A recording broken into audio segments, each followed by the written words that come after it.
Is modern Zen not just New Age material recycled in Asian spirituality themes? The world of Zen is filled with New Age aphorisms. For example, you are already Buddha. You are already enlightened, but you just don't know it. Breathe and be. Be here now. Don't think, just do. And these Zen aphorisms are just recycled over and over, differently worded depending on the location, the teacher, and the style that the student is expecting. Yet, it is all the same.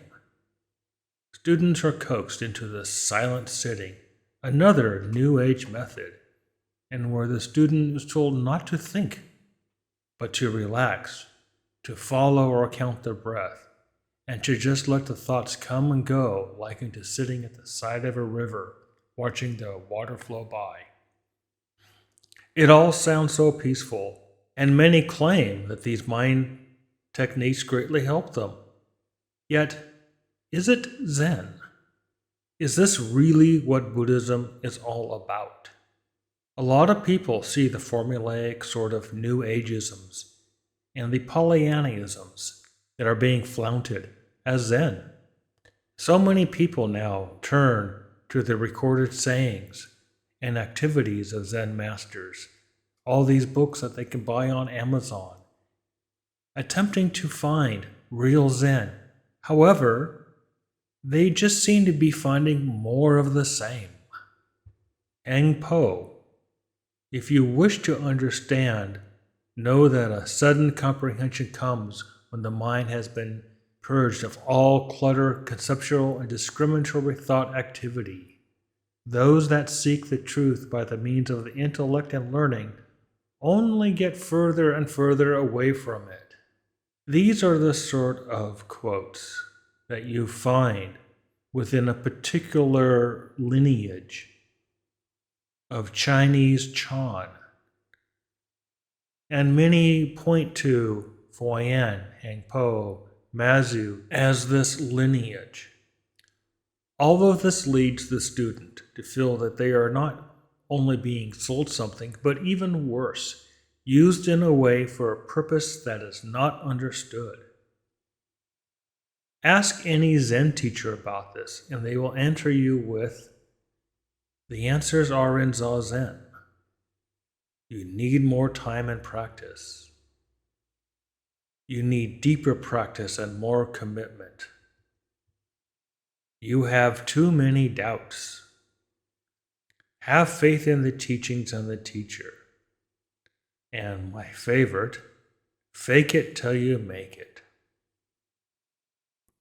One then starts to wonder if they have fallen victim to some cult, to some hamster wheel, and where they cannot get off, forever buying books, retreats, classes, and access to even more teachers.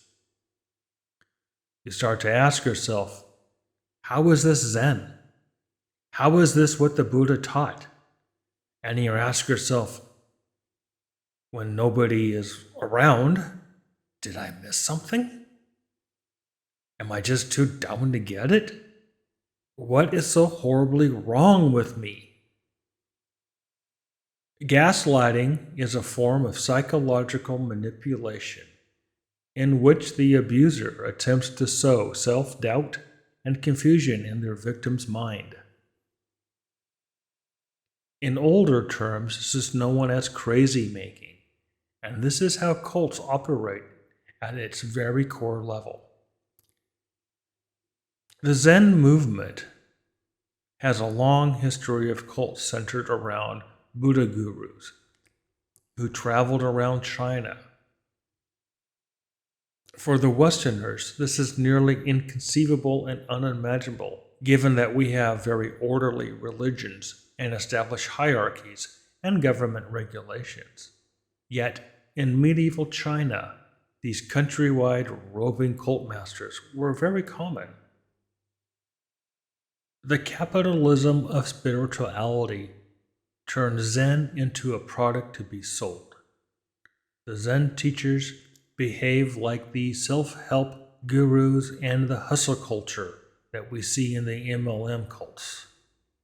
The use of gaslighting in Zen actually goes back to about 800 AD, in where the so-claimed Zen masters amassed thousands of layman followers who flocked to them throughout wherever they went to in the country. These monks nearly rivaled the popularity and the authority of many of the emperors in which territories they roved in.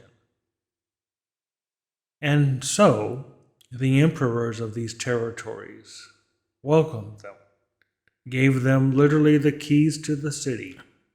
What better way to control a population than to side with their heroes? The medieval mind of the average Chinese simply thought that the deities, the gods above, controlled them, that emotions they felt was induced by the gods, and that the thoughts in their head was the gods whispering to them.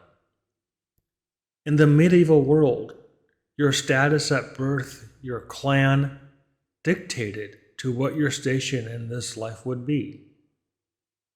Zen is a teaching to show the student that those held notions are only of mind alone, and they are not real. Zen is a preparatory teaching for the Eightfold Path, and where the aspirant, and where you, the student, relinquishes, renounces, and abandons all notions of one's status, position, life role, and duties. For Zen is ultimately just a prep school for the Eightfold Path, the only way out of this cycle of rebirth. For if Zen is sold to be anything other than what I describe, why bother with it then? You're going to die, be reborn, and stuck back from the beginning every damn time. An old proverb says, at the end of the game, the king and the pawn go back in the same box.